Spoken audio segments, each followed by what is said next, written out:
하나님 말씀 요한복음 10장 22절에서 마지막 42절입니다. 신약성경 164면입니다.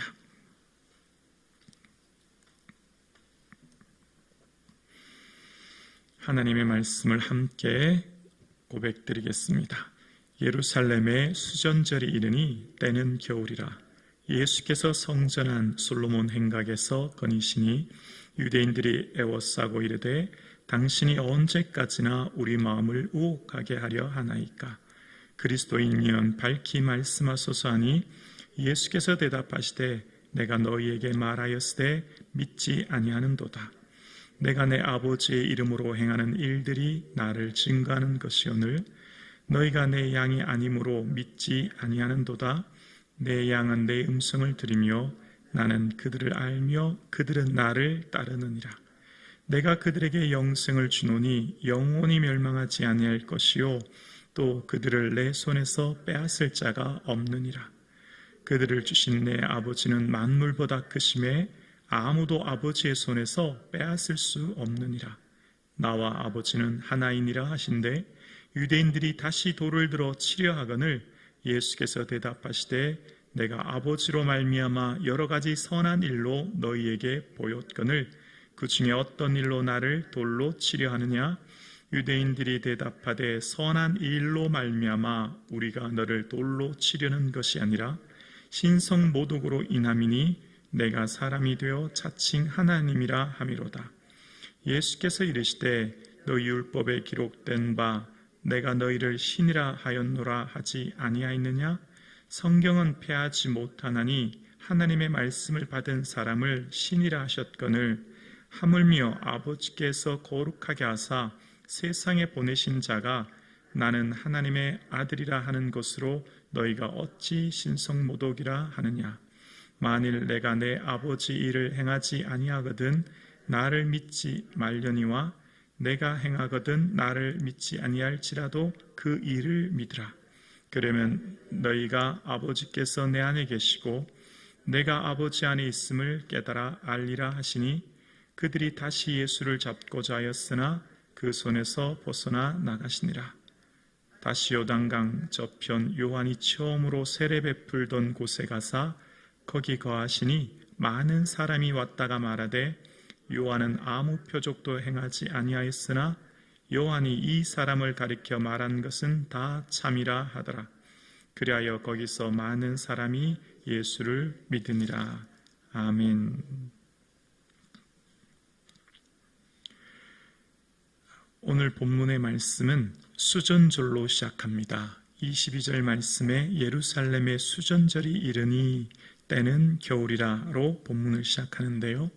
성경에 유일하게 딱 한 번 기록된 절기가 수전절입니다. 수전절은 구약의 율법인 모세를 통해 하나님의 명령하신 율법이 아니라 사람들에 의해서 만들어진 절기입니다. 이 절기는 예수님께서 태어나기 약 167년 전에 시리아의 안티오쿠스 에피파네스 4세가 유대인들을 향해서 안식일을 지키지 못하게 하고 할례를 행하지 못하게 하고 예루살렘 성전에 제우스 신상을 세우고 대지로 제물을 드림으로 유대인들은 그것에 격분하여서 이 마카베오 그 후 1164년 12월에 마카베오의 무장혁명이 일어납니다. 그래서 이 혁명으로 인해서 다시금 예루살렘을 정복하여 되찾게 되고 그래서 성전 기능을 정화하고 깨끗게 하는 일이 일어나지요. 그래서 그 왕조를 하스몬 왕조라고 하는데요. 그런 일로 이제 예루살렘을 청결하게 하는 사건이 바로 이 수전절입니다. 그래서 이런 수전절의 배경에 이제 예수님께서 23절에 예수께서 성전한 솔로몬 행각에 거니시니라고 말씀합니다. 예수님께서 솔로몬 안 성전 행각 이방인의 뜰에 머물게 된 겁니다. 그러니까 이 본문의 배경을 보면 많은 사람들이 과거 마카비 혁명처럼 예수님께서 이 정치적인 자유와 함께 우리에게 경제적인 번영을 주시겠지라고 하는 기대를 하게 되지요. 과거 164년 전에 있었던 그 마카비 혁명의 무장혁명처럼 예수님께서 어떤 무장의 힘, 능력으로 지금 로마의 총독을 무찌르고 로마를 무찌르고 우리를 통해 뭔가 정치적인 해방과 자유를 주시지 않을까라고 하는 기대 속에 예수님을 바라보고 있는 상황입니다. 그런 상황 가운데 유대인들의 오늘 본문은 예수님의 대화인 질문과 대답으로 이어지는데요. 24절에 유대인들이 질문합니다. 유대인들이 애워싸고 이르되 당신이 언제까지 우리 마음을 의혹하게 하려 하나이까? 그리스도이면 밝히 말씀하소서 하니. 갑자기 예수님께서 솔로몬 행각에 모였을 때 많은 사람들이 애워싸 둘러싸서 예수님을 향해 질문합니다. 언제까지 우리 마음을 초조하고 불안하게 하시겠습니까? 당신이 그리스도 즉 구원자이면 말씀하십시오. 그렇게 질문합니다. 그러니까 예수님을 향해서 정말 당신이 구원자 맞는가? 라고 하면서 의문을 품고 질문하고 있는 내용이지요. 그런데 예수님께서 말씀하십니다. 예수님께서 말씀은 이미 여러 번 말씀하셨다는 거죠. 25절입니다. 예수께서 대답하시되 내가 너희에게 말하되 믿지 아니하는도다. 내가 내 아버지 이름으로 행하는 일들이 나를 증거하는 것이오늘. 얘들아, 너희가 구원자이면 밝히 말하라고 하는데 나는 이미 너희에게 말했어. 나는 이미 내가 구원자요, 내가 이미 세상을 구원할 자요, 영생을 주러 올 자임을 이미 말했는데 너희가 믿지 않았어 라고 하면서 내가 하나님 아버지의 행하시는 일, 그 행위를 말하는데요. 어떤 것이었습니까? 이미 이전에 많은 이적을 행하셨지요. 앞단락 구정에도 보면 시각장애인의 눈을 뜨게 하셨지 않습니까? 그런 사건을 통해서 이미 예수님께서는 구원자라고 하는 것을, 그 행하시는 일이 이미 증거하고 있다는 것을 말씀하고 계세요. 그러면서 예수님께서는 믿지 않은 것은 내 양이 아니기 때문이라 라고 얘기합니다. 26절이요. 너희가 내 양이 아니므로 믿지 아니하는도다. 27절입니다. 내 양은 내 음성을 들으며 나는 그들을 알며 그들은 나를 따르느니라. 자, 27절에 들으며와 따르느니라의 밑줄을 그으면 좋겠습니다. 자, 보십시오. 예수님께서 유대인들에게 이야기하실 때에 내 양은 내 음성을 어떻게 해요? 들으며 라고 이야기합니다. 말씀을 듣는다는 거예요. 그리고 두 번째는 어떻게 한다고요? 그들은 나를 어떻게 해요? 따른다는 것입니다. 두 번째는 순종입니다. 그러니까 우리가 하나님 말씀을 계속 들어서 귀만 커지고 말씀을 판단하는 차원을 넘어서 말씀을 듣고 어떻게 해요? 순종의 삶을 살게 된다는 것이죠. 예수님께서 말씀하시는, 우리에게 요구하시는, 원하시는 것은 말씀을 우리의 귀로 들을 뿐만 아니라 삶으로 순종하는, 그러니까 이 말씀을 합치면 어떻게 될까요? 말씀은 어떻게 들어요? 귀로 듣는 게 아니에요. 말씀은 몸으로 듣는 거예요. 몸으로 삶으로 듣고 순종하는 거죠. 그러니까 이스라엘아 들으라라고 하는 들으라고 하는 쉐마는 우리에게 어떻게 해요? 귀로 청각으로 들으라는 의미를 넘어 순종하라는 거죠. 그러니까 우리가 말씀을 듣는다고 하는 것은, 말씀을 오늘 내게 말씀하신 하나님 말씀은 귀를 넘어 삶으로, 그러니까 내 몸으로 듣는 거예요. 내 몸으로 들어서 그 몸으로 하나님 말씀을 살아내는 거지요. 그렇게 살기를 주님이 원하시는 거예요. 그런 자에게 주시는 선물이 뭐라고요? 28절에 내가 그들에게 영생을 주노니 영원히 멸망하지 아니할 것이요 또 그들을 내 손에서 빼앗을 자가 없느니라. 주님께서 우리에게 주신 영생으로 우리는 영원히 멸망하지 않아요. 놀라운 은혜인 거죠.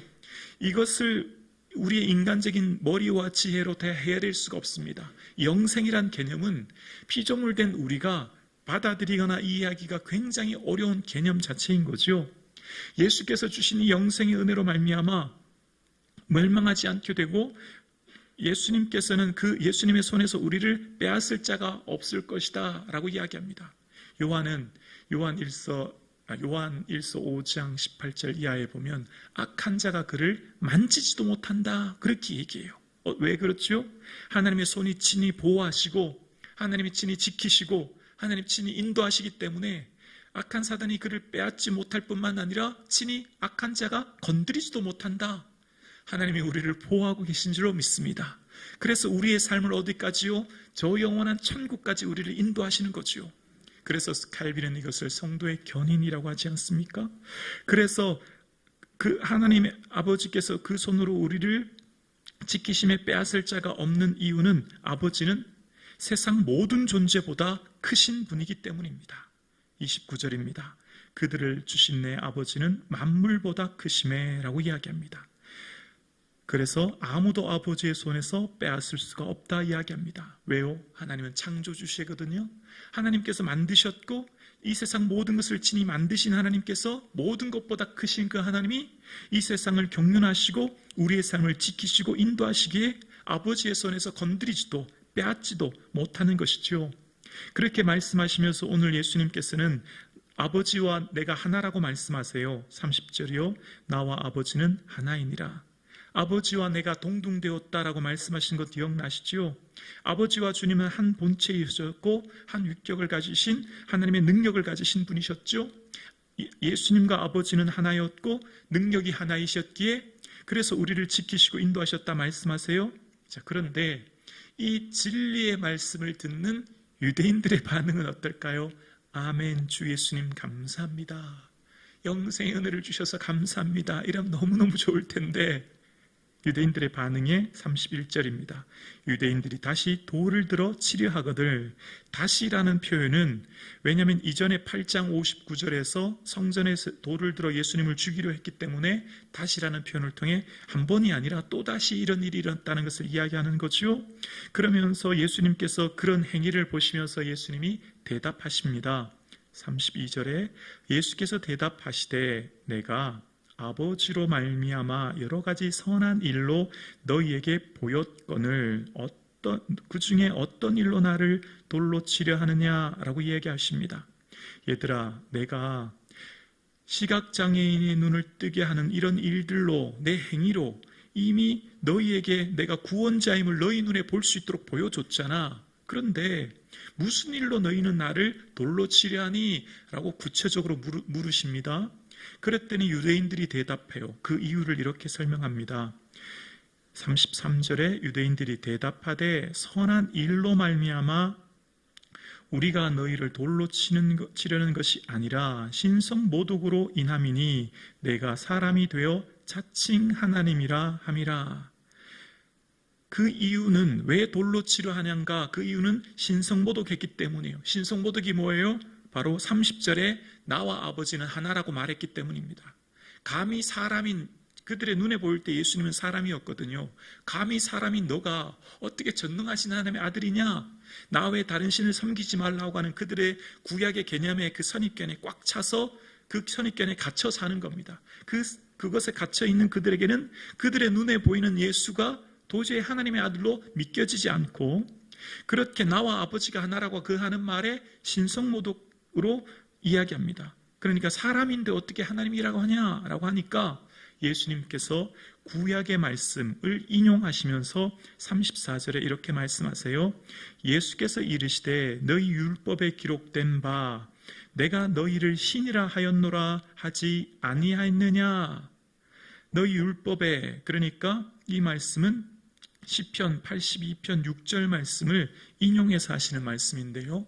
내가 말하기를 너희는 신들이며 다 지존자의 아들들이라 하였으니 하나님께서 뭐라고 하셨죠? 하나님 당신은 지존자이기 때문에 그 지존자 당신의 하나님의 자녀가 우리라는 거지요. 하나님이 신이시니 자녀인 우리도 신이다. 그런 의미를 말씀하신 거예요. 오늘 본문의 그 말씀을 예수님께서 구약의 말씀을 동일하게 인용하십니다. 과거 구약에서는 하나님이 그 말씀을 하셨지만 오늘 본문에 말씀하시는 분은 예수님이에요. 예수님이 구약의 말씀을 인용하시면서 내가 너희를 신이라 하지 않았느냐라고 말씀하시는 거죠. 그러니까 이전에 내가 너희에게 영생을 준다, 영생을 주는 자는 멸망하지 않는다, 그 말씀하시는 거죠. 우리가 하나님의 자녀가 되었고 영생 얻은 자가 되어 하나님이 하나님은 신이시고 그 신이신 하나님의 자녀이기에 우리도 신이 되어 우리에게도 영생의 은혜를 얻게 되었고 그 영생의 은혜를 거함으로 말미암아 우리도 예수님과 함께 동행하고 예수님과 함께 그 영광 가운데 거하는 자로 살게 되었다라고 이야기하시는 거예요. 그러면서 35절에 성경을 피하지 못하나니 하나님의 말씀을 받은 사람들을 신이라 하셨거늘. 왜 하나님의 말씀을 받은 사람이 신이 될까요? 하나님의 말씀을 듣고 받는 자는 영생을 얻지요. 그 영생을 얻음으로 말미암아 하나님의 자녀가 되었고, 하나님이 신이시듯 우리도 신이 되어 주와 함께 영원한 하나님 나라에서 영원히 거하는 자가 된 것이죠. 그러니까 이것은 은혜 중에 은혜요, 영광 중에 영광인 것입니다. 이것보다 더 큰 은혜가 우리에게 어디 있습니까? 그러면서 예수님은 끊임없이 네가 사람인데 왜 하나님이라고 하느냐라고 하는 그 말씀에 계속해서 구약의 말씀을 통해 인용해서 설교하시고, 또 하나님 말씀을 통해 끊임없이 이야기하시는데 그 사람들을 잘 말귀를 알아듣지 못하는 상황입니다. 그럴 때 주님께서 말씀하시죠. 36절에 하물며 아버지께서 거룩하게 하사 세상에 보내신 자가 나는 하나님의 아들이라 하는 것으로 너희가 어찌 신성모독하느냐. 거룩하게 하사 세상에 보내신 자 예수 그리스도를 하나님의 아들이신데 왜 너희는 자꾸 신성모독한다고 하느냐. 예수님은 계속해서 말씀하세요. 얘들아, 나는 하나님께서 보내신 자다. 나는 너희를 구원하러 왔어. 나를 믿으면 영생을 얻어 라고 말하지만 사람들은 그들의 선입견, 그들의 그 사고체계 안에서 눈으로 보이는 갈릴리 나사렛에서 난 사람인 도저히 메시아가 될 수 없다고 생각했던 것이죠. 그래서 믿지 못하는 거예요. 그리고 예수님이 자꾸 하나님이라고, 내가 하나님, 나와 하나님은 하나라고 하니까 신성모독한다고 이야기하죠. 그래서 주님이 또다시 말씀하세요. 37절에 만일 내가 내 아버지 일을 행하지 아니하거든 나를 믿지 말려니와, 38절 내가 행하거든 나를 믿지 아니할지라도 그 일을 믿으라. 그러면 너희가 아버지께서 내 안에 계시고 내가 아버지 안에 있음을 깨달아 알리라 하시니라. 얘들아, 아버지 일을 행하지 아니하면 너희가 나를 믿지 않지만, 예수님께서 말씀하시는 그 아버지 일을 행하면 나를 믿으라, 이런 의미인데요. 아버지 일이 뭐였죠? 그를 믿는 자마다 영생 얻는 거예요. 아버지의 뜻은 예수님을 통해서 믿는 자마다 영생 얻는 것이고, 그래서 아버지의 뜻은 예수님을 이 땅에 보내셔서 예수님을 통해 뭘 보여주셔요? 예수님이 하나님의 아들이시란 것을 그 삶으로, 그 행위로 보여주셨죠. 그래서 여기 일이라고 하는 에르고는 행위를 말하는 거예요. 예수님의 그 행위를 보면 하나님의 보내신 구원자임을 너희는 지금 보고 있는데 왜 믿지 못하니? 오늘 앞달락에 시각장애인의 눈을 뜨게 하는 거, 그 시각장애인의 눈을 뜨게 하는 거 너희들 봤잖아. 그런데 그 행하는 일들을 보면 하나님 보내신 자인데 그 하나님의 보내신 자를 왜 믿지 못하니? 예수님이 행하는 그것을 보면 그것을 통해서 믿어야 돼 라고 말씀하세요. 그랬더니 예수님이 말씀하시는데 이번에는 예수님을 어떻게 하냐면 믿지 않고 예수님을 또다시 체포하려고, 잡으려고 합니다. 39절이요.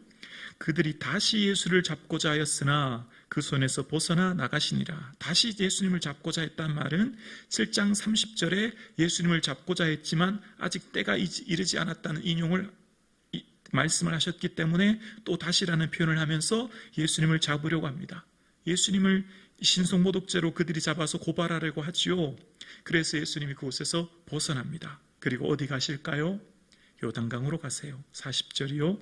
다시 요단강 저편 요한이 처음으로 세례 베풀던 한 곳에 가사 거기 거하시니. 요한복음 1장 28절에 이곳은 베단이라는 것을 알게 됩니다. 그래서 다시 요단강 건너편으로 가셨다는 거예요. 이전에 어디 계셨죠?